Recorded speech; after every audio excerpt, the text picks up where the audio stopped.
자, 용기라는 제목으로 말씀을 드리는데요. 여러분 혹시 자녀들에게 꼭 물려주고 싶은 어떤 특징이랄까요? 성품이랄까요? 뭐든지 한 가지 꼭 물려주고 싶은 것이 있다면 무엇입니까? 한 가지 꼭 이거는 내가 가지고 있는 뭐 장점이 될 수도 있고 성품이 될 수도 있고 또 뭘까? 그러면 대부분 저희 목사 같은 경우는 뻔해요, 답이. 내 신앙을 물려주고 싶다. 근데 이건 너무 막연하고 브로드하잖아요. 근데 어떤 분이 이렇게 대답했어요. 그리스도인답게 내 자녀가 그리스도인답게 이 세상 살면서 타협하지 않는 용기가 있었으면 좋겠어요. 야, 이 부모 너무 멋지지 않아요? 저는 너무 목말라 그리워 이런 부모들을 찾고 있어요. 자녀들에게 그런 말 해줄 수 있고 또 목회자에게 와서 저는 다른 거 다 소원 없어도 내 자식이 내 아들 딸이 평생 살면서 타협하지 않고 아무리 뭐 좋은 유혹이 와도 하나님 앞에서 아닌 건 아니라고 말할 줄 아는 그런 용기가 있는 믿음의 자녀가 되었으면 좋겠어요. 이렇게 말하는 여러분이신 줄로 믿습니다. 아멘. 자, 오늘 다니엘을 시작한다고 그랬는데 배경을 아주 간단히 얘기할게요. 이거 역사 얘기하려면 너무 길어요. BC 605년부터 시작하는데요. BC 605년에 당시 최강국이라고 할 수 있는 나라가 바벨론과 이집트입니다. 자, 그런데 그 당시 이스라엘은 줄을 잘못 썼어요. 조금 있다 바벨론이 이제 최강이 되는데 이집트에 달라붙어 있었죠. 자, 그런데 이집트랑 바벨론이랑 전쟁을 해서 누가 이겼다고요? 바벨론이 이겼어요. 자, 그러면 이스라엘의 운명도 뻔한 거죠. 그래서 BC 605년부터 3차에 걸쳐서 이제 바벨론의 침공이 시작되는 그런 스토리입니다. 그 1차 침공 때 BC 605년 이제 그때 이스라엘도 점령당하는 얘기부터 시작이 돼요. 다니엘 1장 1절 볼까요? 유다 왕 여호야김이 다스린 지 3년이 되는 해에 바벨론 왕 느부갓네살이, 자, 이 이름 좀 굉장히 이상한 이름이라도 꼭 기억하십시오. 느부갓네살, 항정살 아니고 느부갓네살이 예루살렘에 이르러 성을 에워쌌더니, 그렇죠, 성을 에워쌌다는 것은 끝장난 거예요, 이미. 그래서 BC 597년에도 한 번 더, 최종적으로 BC 586년에 한 번 더. 자, 이렇게 1차 침공 때 누가 잡혀가는가? 오늘의 주인공 누구? 다니엘이 잡혀가는 거죠. 당시 이스라엘의 충격은 이루 말할 수가 없었어요. 2절 한번 보세요. 주께서 유다 왕 여호야김과 하나님의 전 템플 그릇 얼마를 그의 손에 넘기심에, 좀 이상하지 않아요? 느부갓네살 왕에게 하나님 전에 있는 그릇을 누가 옮겼다고 그랬어요? 누가 넘겨주셨다고 그랬어요? 주께서. 자, 역사의 눈으로 보면 이게 최강국이 와가지고 이스라엘을 짓밟는 것처럼 보이지만 그 섭리의 배후에서는 누가 역사하시는 거예요? 하나님이 움직이고 계시다라는 성경적 역사관을 여기서 보여주고 있죠. 이스라엘이 그렇게 심판을 당할 수밖에 없는 상황이었어요, 그 당시가. 그냥 징벌이라고 쉽게 생각하십시오. 자, 그런데 바벨론은 알죠. 저 유대 사람들의 자존심은 성전이다. 그러니까 그 성전에 있는 기물을 가져다가 자기들 신전에다 갖다 놓는 거예요. 그러면 그것이 이스라엘 사람들에게는 가장 큰 충격이에요. 그런 모욕은 세상에 없는 거예요. 살기도 싫은 거예요. 내가 죽으면 죽었지 이 꼴은 못 봐. 이렇게 되는 거예요. 당시에는 국가끼리 전쟁을 하게 되면 나라를 지켜주는 신들의 전쟁으로 봤어요. 그래서 전쟁에서 지면 무슨 뜻이냐면 우리 신이 저 신에게 졌다, 이렇게 되는 거예요.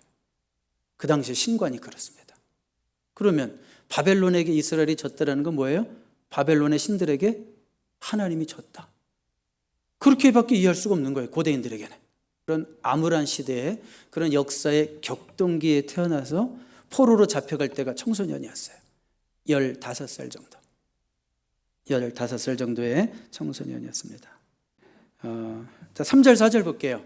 왕이, 자, 다니엘에게 어떤 일이 있었나를 보는 거예요. 왕이 환관장 아스브나스에게 말하여 이스라엘 자손 중에서 왕족과 귀족 몇 사람, 곧 흠이 없고 용모가 아름다우며 모든 지혜를 통찰하며 지식에 통달하며 학문에 익숙하여 왕궁에 설 만한 소년을 데려오게 하였고 그들에게 갈대아 사람의 학문과 언어를 가르치게 하였고. 이게 무슨 내용인가 하면, 자, 이제 다니엘이 포로가 된 거예요. 사실은 자기 나라를 떠나서 오늘날의 미국과 같은 그 당시 최대 강대국이라고 할 수 있는 바벨론으로 조기 유학을 간 거예요. 이해가 되십니까? 이해가 돼요? 자, 근데 거기 보면 4절에 흠이 없고 용모가 아름다우며 모든 지혜를 통찰하며 지식에 통달한 아이들만. 무슨 얘기예요?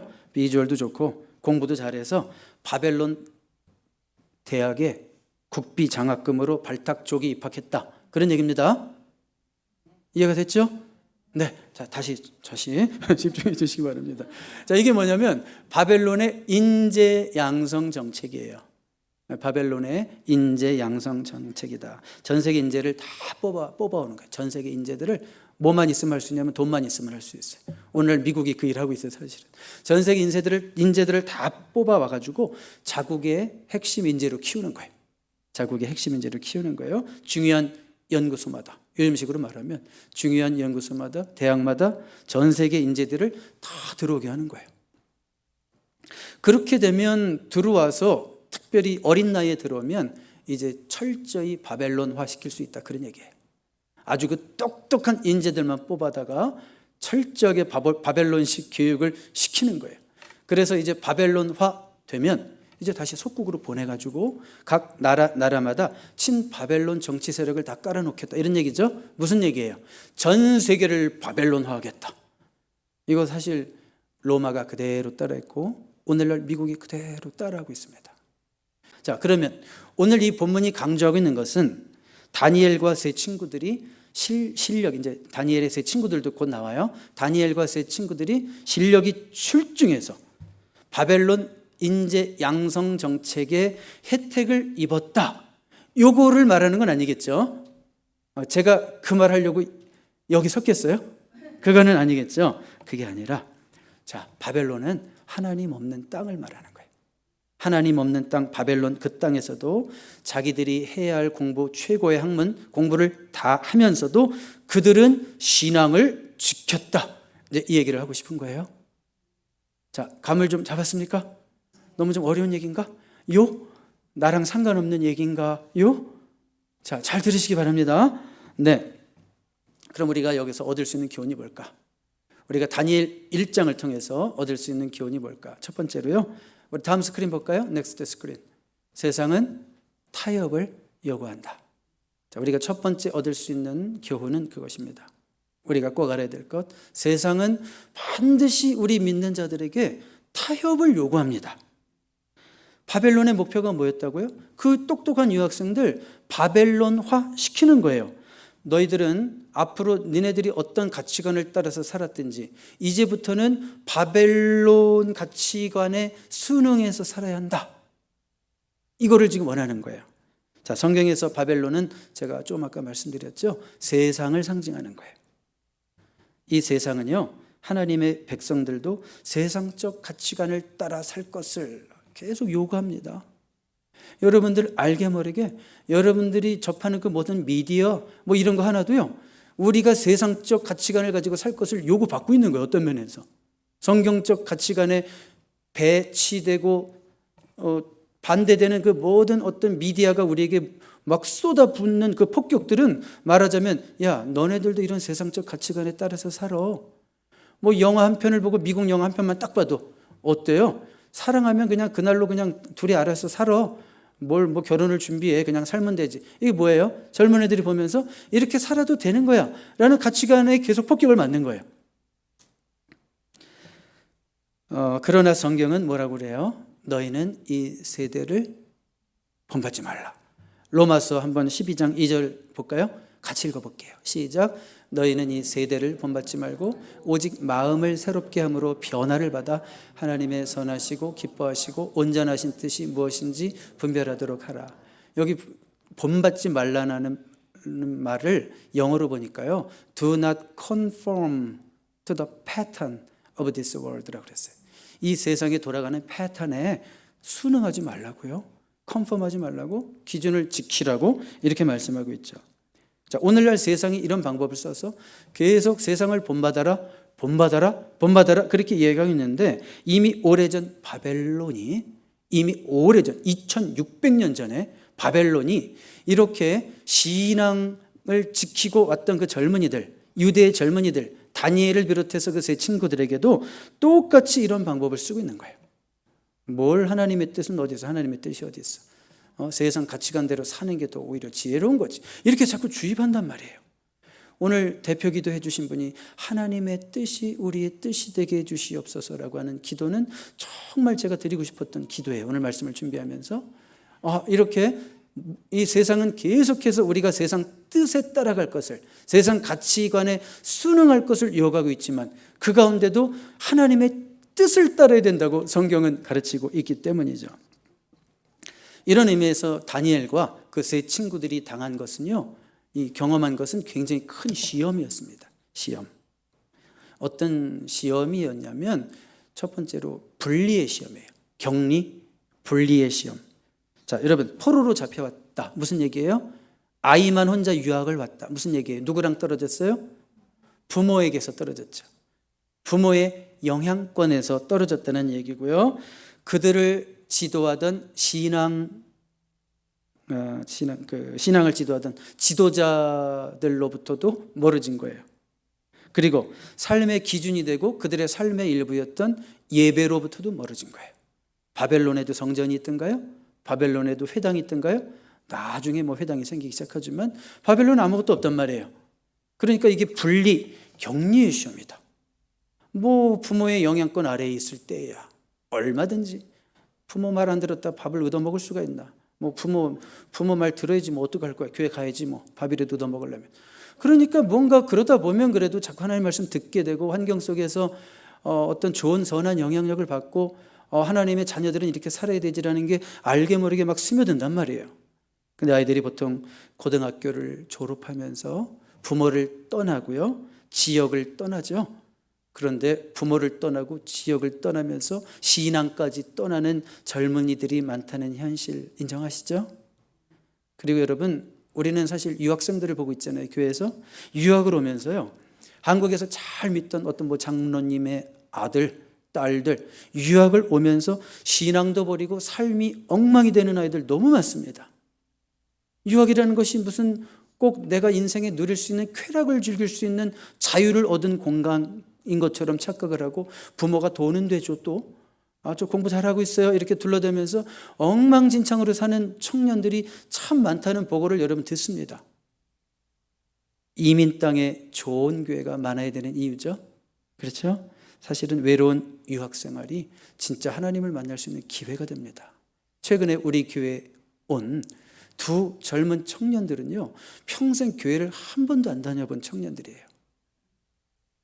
그런데 그 청년들 지금 없어요. 지금 다시 한국에 잠깐 방문 중인데, 그 청년들 얘기가 여기 오니까 그냥 그 교회 오빠가 너무 친절하더래.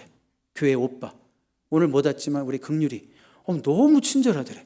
또 긍휼이를 통해서 존이라는 오빠를 만났는데 너무 매너가 끝내주더래. 그러니까 분위기가 좋고 자기들 심심하고 외로운데 교회 오니까 놀아준단 말이에요. 또 제 아들이 한번 놀아주면 어느 정도로 놀아주냐면 밤늦게까지 놀아줘요. 그러니까 외로워 죽겠구만. 그동안 막 사귀던 친구들 다 떨어져서 있는데 이렇게 자기를 반겨주니까 그렇게 좋은 거예요. 그렇죠. 격리 분리의 시험이 있어요.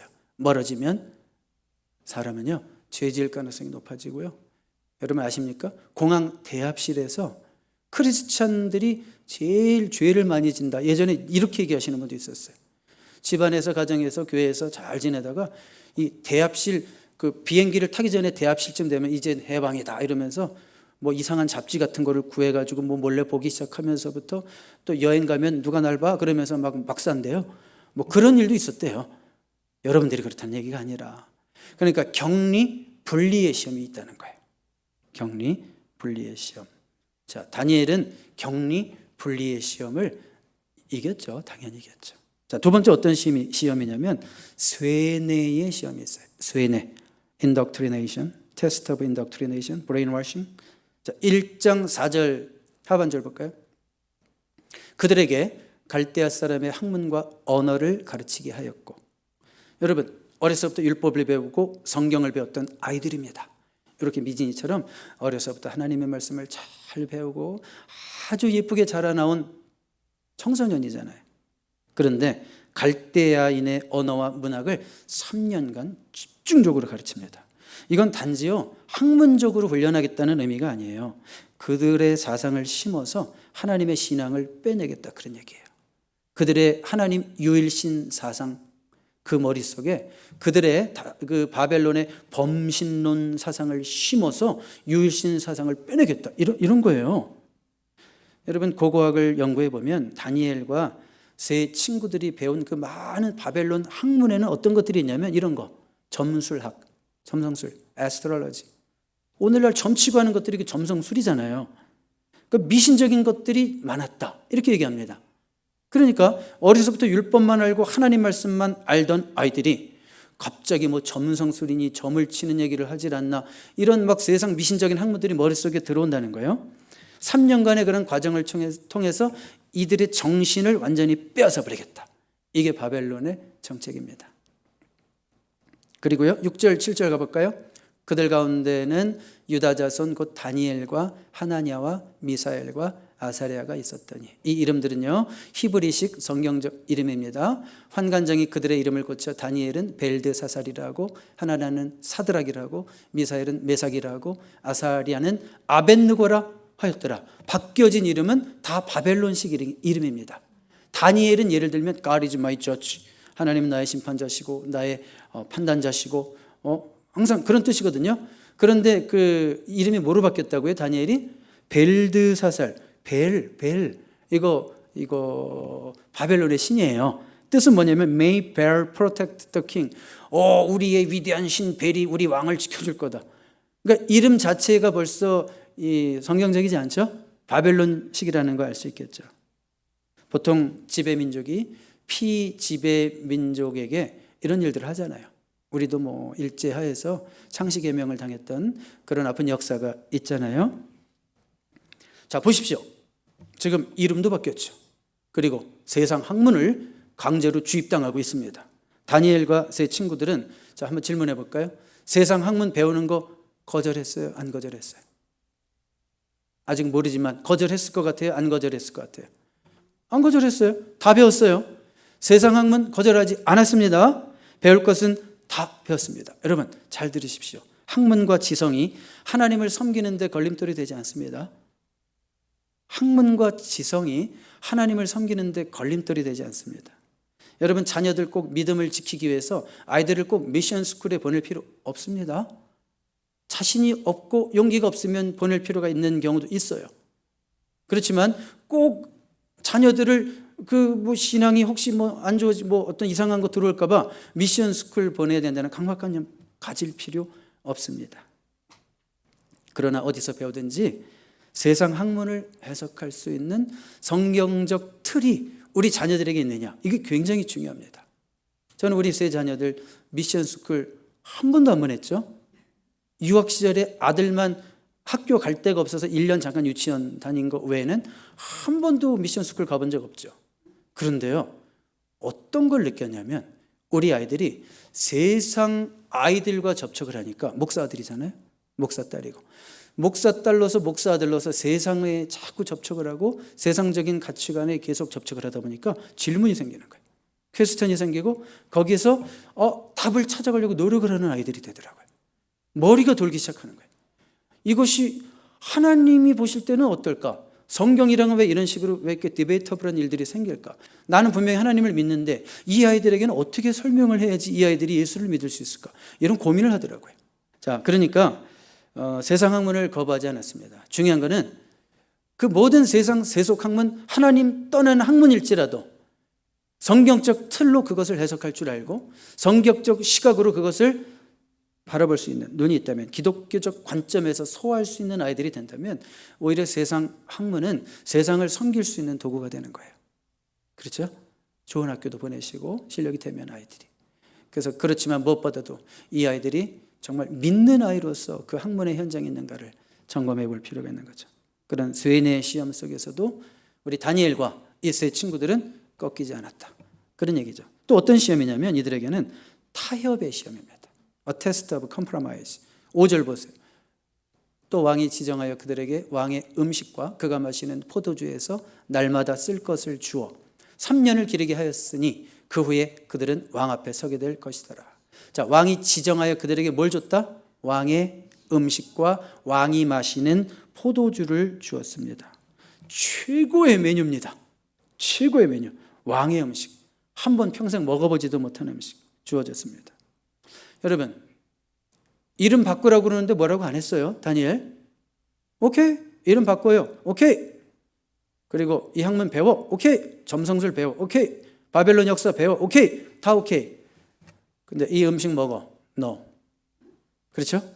이 음식만은 no. 왜 그랬을까요? 먹는 문제는 그 당시 이스라엘 백성들에게, 하나님을 믿는 자들에게는 쉬운 일이 아니었습니다. 자, 레위기 11장에 보면 하나님의 백성들은 먹어야 될 음식이 있고 또 먹지 말아야 될 음식이 있어요. 지금 이 음식들, 왕에게 바쳐준 포도주는요, 당시 바벨론의 마드룩, 이슈타르 이런 이방 신들에게 한번 바쳐진 음식이에요. 그러니까 다니엘과 같은 하나님 말씀의 기준이 분명한 입장에서는 이것을 먹는 것 자체가 용납이 안 되는 거예요. 우상숭배가 되는 거예요. 자, 이것을 먹게 한다는 것은 뭐냐면 니네 신앙을 포기해 버려. 신앙에 타협을 하게 하려는 거예요. 단지 좋은 음식으로 뭐 배불려 살찌고 얼굴에 윤기 나게 하려는 그런 게 아니라 니네들이 가지고 있던 지금 소신, 확신, 컨벡션 이런 거 집어쳐 먹어, 타협해. 자, 이런 식으로 강요를 하고 있는 거예요. 근데 다니엘과 그 세 아이들 만만한 애들이에요? 아니에요. 아닙니다. 그들은 음식을 거부했습니다. 어떤 일이 벌어질지도 모르고 거부했습니다. 왕이 주는 음식을. 국비 장학생으로 학비를 받고 혜택을 받는 처지에 어떻게 되는지도 모르고 왕이 주는 음식을 거절했다고요. 만만한 애들이 아니죠. 난 이 아이들 너무 멋있어요. 나는 이런 아이들 정말 보면서 살고 싶어요. 이런 다니엘과 같은 아이들. 자, 두 번째 원리. 그래서 다음 스크린 봐요. 우리가 오늘 말씀을 통해서 배울 수 있는 두 번째 원리. 하나님 백성은 분명한 기준이 있다. 우리 같이 읽어볼까요? 시작. 하나님 백성은 분명한 기준이 있다. 영어는 좀 다르게 썼죠. A clear line must be drawn. 자, 분명한 선이 있어야 된다는 거예요. 지켜야 할 선이 있어야 된다. 그런 얘기예요. 이게 꼭 우리 자라나는 어린 아이들의 얘기일까요? 우리 모두에게 적용되는 얘기 아닐까요? 목사에게도 적용되고 우리 모두에게 적용되는 얘기 아니겠어요? 하나님의 백성은 분명한 기준이 있어야죠. 맞죠? 이거 뭐 믿는 건지 안 믿는 건지, 믿는 자나 안 믿는 자나 다 똑같은 것 같고 구별되는 게 하나도 없을 때 우리가 과연 믿는 자라고 할 수 있을까요? 그렇죠? 제가 여러분 심각할까 봐 웃으면서 얘기하고 있죠. 그렇지만 너무 맞는 얘기죠. 아니 뭐 믿는 자나 안 믿는 자가 다 똑같아. 차이가 아무것도 없어. 다 보면 사는 거 보면 다 똑같이 타협하고 세상 사람들이 좋아하는 거 우리도 똑같이 좋아하고 똑같이 추구하고 세상 사람들이 잃어버릴 때 절망 좌절하는 거에 우리도 똑같이 좌절하고 똑같이 실망하고 이러고 있다면 우리 정말 믿는 자 맞아요? 아닐 수도 있죠. 자, 그러니까 여러분 세상은 타협을 요구하지만 하나님의 백성은 분명한 선을 그어야 합니다. 8절 볼까요? 다니엘은 뜻을 정하여 왕의 음식과 그가 마시는 포도주로 자기를 더럽히지 아니하리라 하고 자기를 더럽히지 아니하도록 환관장에게 구하니 그들은 결심을 했다는 거예요. 영어 성경 여러 버전에 보면 Daniel determined, decided not to eat 이렇게 돼 있단 말이에요. 결심한 거예요. 내가 안 먹기로 결심했어. I have decided 이렇게 한 거예요. 결심한 거예요. 자, 여러분 이거 위험한 일이라고 막 얘기했습니다. 왕이 주는 음식. 다들 황송하게 받았겠죠? 이야, 이거 조선 무슨 한국의 사극에도 보면 왕이 이렇게 하사하는 음식 있잖아요. 어식이라고. 그럼 그 받아 먹는 사람들 보면 다 감동하죠. 왕이 나에게 이런 음식을 주다니. 와, 너무 좋다. 다니엘은 끔찍도 안 하고 있어. 눈도 하나 끔찍 안 해. 여러분 저는요, 이거 음식만으로도 이게 굉장한 음식일 것 같지 않아요? 그 젊은 아이의 그 식욕도 좋은데 어떻게 참아요? 저는요, 어떤 생각을 하냐면 음식을 절제하는 사람은 진짜 무서운 사람이다. 제가 요즘 어떤 습관이 생겼는지 알아요? 음식을 딱 받으면 일단은 한 1분 동안 놔둬요. 왜냐하면 제가 깜짝 놀랐어요. 그동안 제 모습 보고. 제가요, 음식만 보면 나도 모르게 기도를 예전에 한 30초 하던 기도를 10초로 줄였더라고요. 그리고 음식이 빨리 입으로 들어가더라고요. 그러면서 내 자신을 돌아보는데 야, 내가 굉장히 못 참는구나, 음식 앞에서. 그래서 요즘 음식을 보면 일부러 하나님, 기도 좀 길게 하겠습니다. 내가 이 음식, 식욕에 굴복되는 인생 되기 싫습니다. 막 이런 오기가 생기더라고요. 야, 나 너무 본능적이다, 목사가. 막 이런 생각이 드니까 창피하더라고요, 제 자신이. 그래서 여러분이랑 같이 식사할 땐 그럴 수 없어요. 또 눈치도 보이니까. 혼자 있을 때 그런다고요. 혼자 있을 때. 조금 일부러 더 늦게 먹어요. 기도 길게 하고. 음식을 절제하는 사람은 무서운 사람이에요. 우리는 어떻게 하면 한 끼라도 더 맛있게 먹을까, 그냥 얼마나 우리 애를 쓰는데. 다니엘은 그 음식의 유혹을 어떻게 이겼을까요? 다니엘은 삶에 분명한 선을 그었다는 거예요. 이방신에게 바쳐졌던 음식은 먹으면 안 된다. 분명한 기준이 있었다는 거예요. 그런 음식을 먹는 것이 성경의 율법에 비춰보니까 부정한 음식이 돼서 나를 더럽히는 거구나. 나를 더럽히는 일 절대 안 한다. 그런 얘기죠. 그 느부갓네살의 왕의 정책에 휘둘려서 굴복해서 나의 정신과 신앙을 빼앗기지 않을 거야. 야, 이게 15살 어린아이가 할 수 있는 말입니까? 너무 멋있지 않습니까? 정말 도전이 되지 않습니까? 목사를 부끄럽게 하는 결심 아닙니까? 그런데 도대체 이걸 15살짜리에게 이걸 누가 가르쳤을까요? 누가 가르쳤을까요? 답이 하나밖에 없더라고요. 암만 생각해도. 목사가 가르친 거 아니에요. 그 당시 그 세계에서는. 도대체 다니엘에게 이런 투철한 신앙의 기준, 선 누가 가르쳤을까요? 네? 그렇죠. 부모가 가르친 거예요. 분명해요. 부모가 가르쳤어요. 우리 아버지는요, 정말 엄하게 우리를 가르쳤어요. 그런데 제가 느끼는 게 뭔지 알아요? 그 정도라도 하셨으니까 내가 이 정도지. 그런 생각이 너무 많이 들어요. 요즘은요, 제가 50대 중반을 살면서 그 정도로 아버님이 하셨으니까 내가 그나마 이 정도지. 아버지가 그냥 너네들이 알아서 살아라 이랬으면 저 같은 기질에 정말 말하기도 싫어요. 막 더러운 얘기 나올까 봐. 자, 여러분, 이 세상은요, 우리가 하나님 말씀에 입각해서 그어놓은 선을 흐리게 하려고 합니다. 분명하게 선을 쫙 그어놓으면 세상은 그걸 이렇게 막 지워요. 흐리게 해요. 또 뭐라고 얘기하는지 알아요? 세상은 애초에 그런 선이 없었어. 그런 선이 어딨어? 그런 선이 어딨어? 내가 그은 게 선이지. 이런 식으로 얘기합니다. 여러분, 다니엘이 그렇게 거절하고 있을 때 다른 유학생들, 동료들은 어땠을까요? 열심히 먹었겠죠?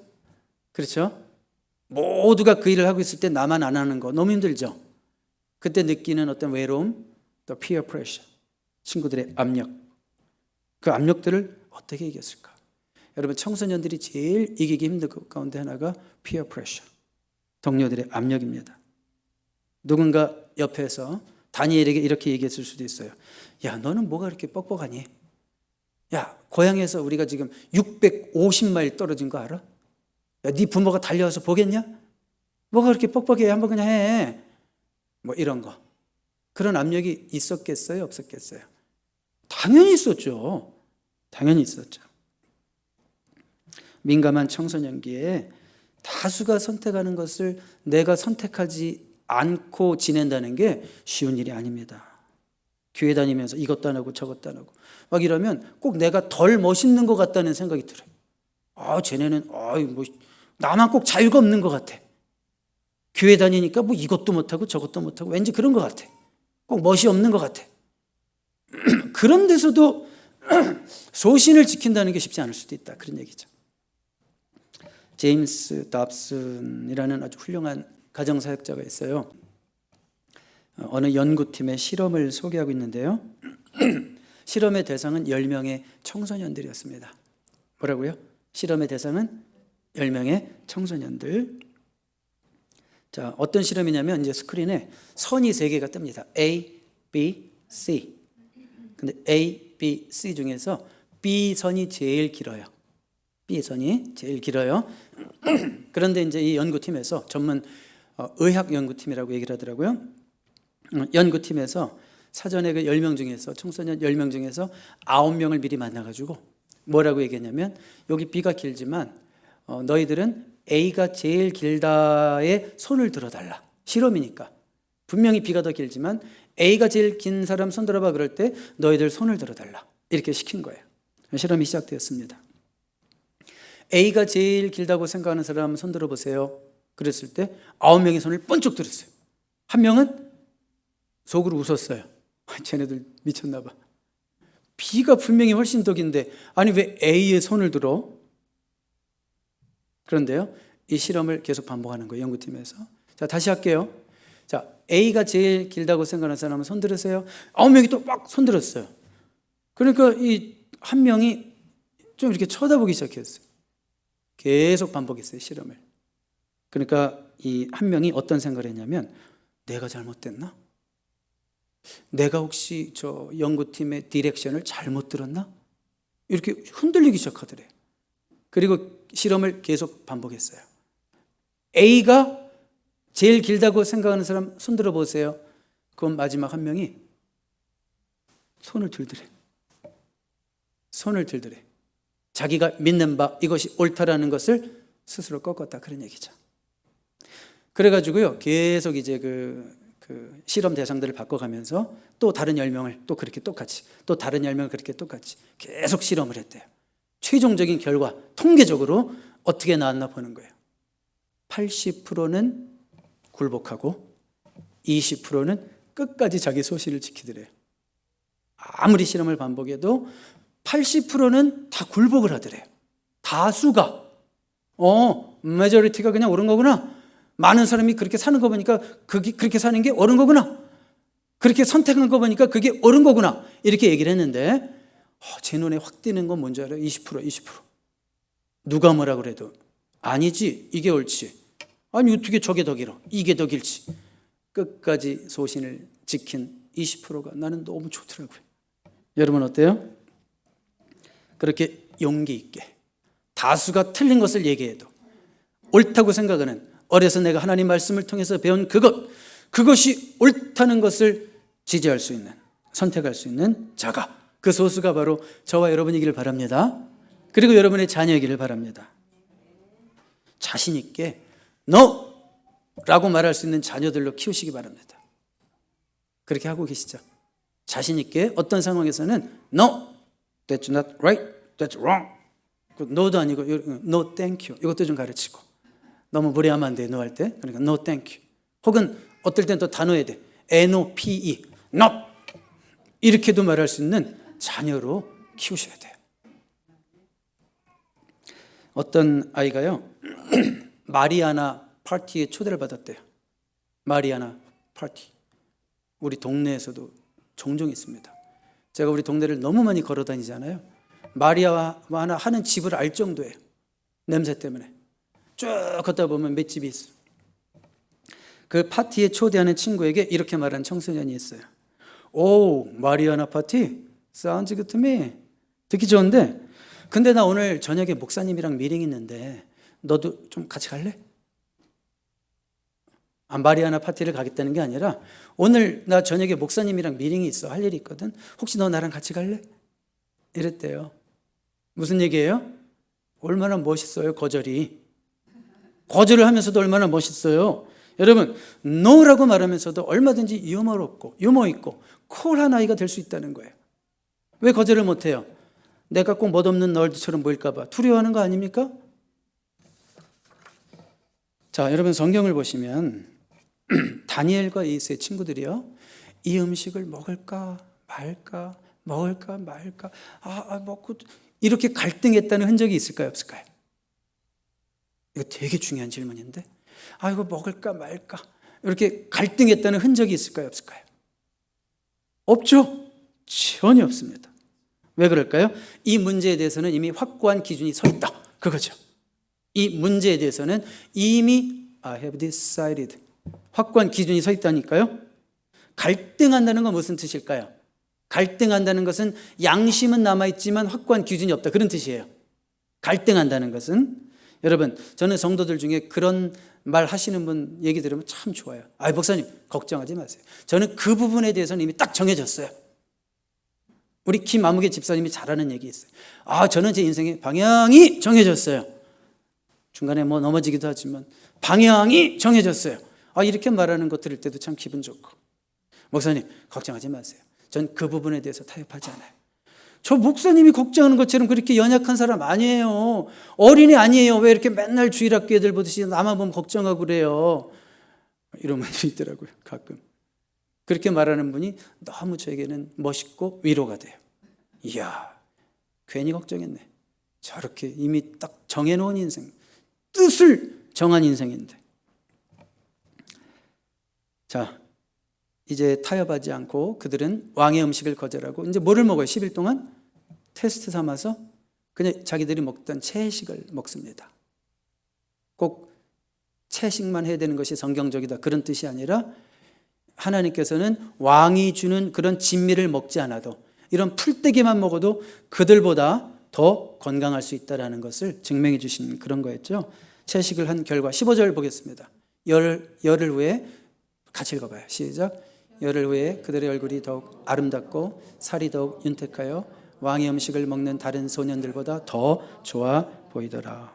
놀랍지 않습니까? 여러분, 고기 한 점 안 먹고 이렇게 될 수 있어요? 나도 한번 그렇게 되나 해보지 마세요. 안 돼요. 삐쩍꾸릅니다. 하나님의 섭리 가운데 그렇게 해주신 거예요. 아니면 근데 평상시에 고기를 너무 많이 먹으신 분은 진짜 열흘만 하면 얼굴이 핍니다. 더러운 독소가 빠져서 그럴 수는 있어요. 자, 16절 볼게요. 그리하여 감독하는 자가 그들에게 지정된 음식과 마실 포도주를 제하고 채식을 주니라. 10일 딱 실험하고 난 후에는 더 이상 요구하지 않았다는 뜻이죠. 여러분, 뭐든지 그렇습니다. 여러분들이 뭔가 이 세상 살면서 그리스도인으로서 해서 안 되는 어떤 나쁜 것을 요구받았다고 생각해 봐요. 그게 뭐든지. 여러분들이 한 번 꺾이잖아요. 그럼 계속 꺾입니다. 그렇게 돼 있어요. 그리고 한 번 꺾고 나서 나중에 또 거절하면 야, 그때 너 이미 했잖아. 그렇죠. 한 번 꺾이면 계속 꺾입니다. 처음부터 타협하지 않으면 잠깐은 힘들겠지만 더 이상 권하지 않는 거예요. 무엇이든지 나쁜 거를. 어떤 회사에서 상사가 아랫사람에게 영수증 가짜로 작성해. 싫습니다. 혼났죠. 왕따 당했죠. 잠시 동안. 근데 나중에 시간이 지나고 중요한 일을 맡게 되는데 아무도 못 믿겠어. 저 사람밖에 못 믿겠어. 가짜 영수증 만들라고 했을 때 거절했던 저 양심의 사람 쟤밖에 못 믿겠어. 그래서 결국 그 사람에게 일을 맡기게 돼요. 큰 일을. 믿을 수 있는 사람에게. 여러분, 우리가 뭔가를 거절하고 이렇게 타협하지 않고 그랬을 때 좀 완고한 사람으로 보이고 아유 뻑뻑하고 욕먹을 수 있어요. 관계가 나빠질 수 있어요. In the end.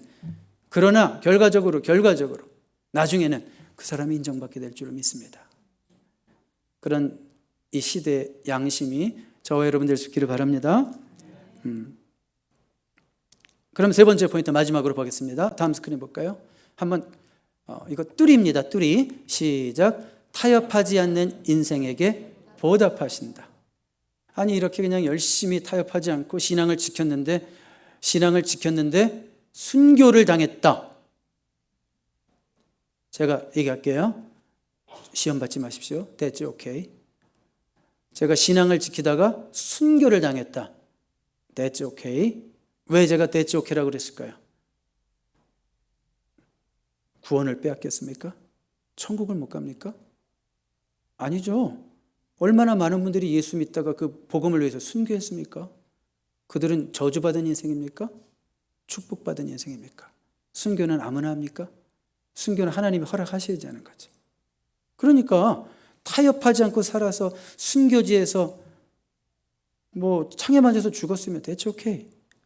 그렇지만 하나님 또 그렇게 역사하시는 케이스도 없다고 말할 수는 없지만 성경의 보편적인 가르침, 일반적인 가르침은 뭐예요? 타협하지 않는 인생에게 보답하신다 라는 것을 다니엘서를 통해서 가르치는 거예요. 첫 번째로 다니엘은 인정받고 존경받았어요. 19절 볼까요? 왕이 그들과 말하여 보매 무리 중에 다니엘과 하나냐와 미사엘과 아사랴가 그들과 같은 자가 없으므로 그들을 왕 앞에 서게 했습니다. 자, 여러분, 결국 사람들이 인정하고 우러러볼 수 있는 자리로 간 이유는 그들은 기준이 분명한 인생이었기 때문이었다라는 걸 말씀드리고 싶은 거예요. 여러분, 제발 그저 좋은 사람 되지 마십시오. 제가 이 말은 꼭 여러분들에게 강조하고 싶었어요. 제발 그저 좋은 사람 되지 마십시오. 누구나 다 인정하는 저 믿는 사람이나 믿지 않는 사람이나 뭐 아무나 누가 봐도 너는 그냥 뭐 나랑도 대화 엮어도 되고 너는 뭐 이런 자리 가도 나랑 어울리고, 제발 그저 좋은 사람이 되지 마십시오. 이래도 좋고 저래도 좋은 사람이 잠깐 인기 있을 수 있지만 결국 일관성 있고 기준이 분명한 인생이 하나님이 높이시는 거예요. 두 번째로 어떤 보상이 있었냐면 뛰어남, prominence. 20절 보세요. 20절. 왕이 그들에게 모든 일을 묻는 중에 그 지혜와 총명이 온 나라 박수와 술객보다 10배나 나은 줄을 아니라. 자, 3년의 그 바벨론 교육에서 다니엘과 세 친구들은 수석 졸업했습니다. 수마 쿰라우드라고 그래요. 수석 졸업했습니다. 자, 느부갓네살과 개인적인 인터뷰를 한 거예요. 다니엘 그 세 친구들이랑 인터뷰를 하는데, 여러분, 인터뷰하면 사람의 그 총명함이 분명히 드러나죠. 그렇죠? 논문 디펜스 할 때, 교수가 보니까 저 학생은 자기 교수가 양심 선언을 했어. 제 학생은 나보다 더 똑똑하네. 내가 비록 논문 심사위원 교수지만 쟤는 나보다 더 똑똑하네. 그럴 때가 있거든요. 이 왕이, 느부갓네살 왕이 심사해 보니까 너무 똑똑한데 어느 정도 똑똑하냐면 다른 학생들보다 10배는 똑똑하게 느꼈다 이거예요. 여러분, 똑같은 공부를 해도요, 하나님이 기름 부으시면 세상이 따라올 수 없는 놀라운 지혜를 얻습니다. 막 간증하고 싶은 것도 있는데, 돌머리가 서울대 간 얘기, 우리 부모님이 들려준 얘기, 하여튼 이런 얘기는 제가 안 하겠지만, 하나님이 기름 부어주시면 세상이 따라올 수 없는 놀라운 지혜를 얻게 될 줄로 믿습니다. 자신이 없나 봐요. 아멘들이 작아요. 하나님이 기름 부어주시면 세상이 따라올 수 없는 놀라운 지혜를 얻게 될 줄로 믿습니다. 네, 아멘대로 될지어다. 그 가정에 손자 손녀 대대로 될지어다. 네, 왜 갑자기 부흥사가 됐지? 세 번째 보상은 뭐냐면, 하나님의 보상은 영향력이에요. 마지막이에요. 21절. 다니엘은 고레스 왕 원년까지 있으니라. 이게 도대체 뭔 영향력입니까? 무슨 왕이라고 그랬어요?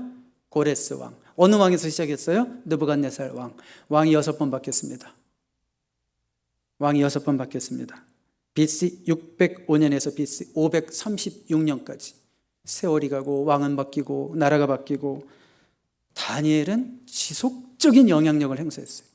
한 번도 인사발탁에서 떨어진 적이 없어요.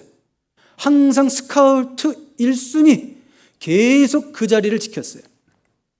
뭘 알 수 있어요?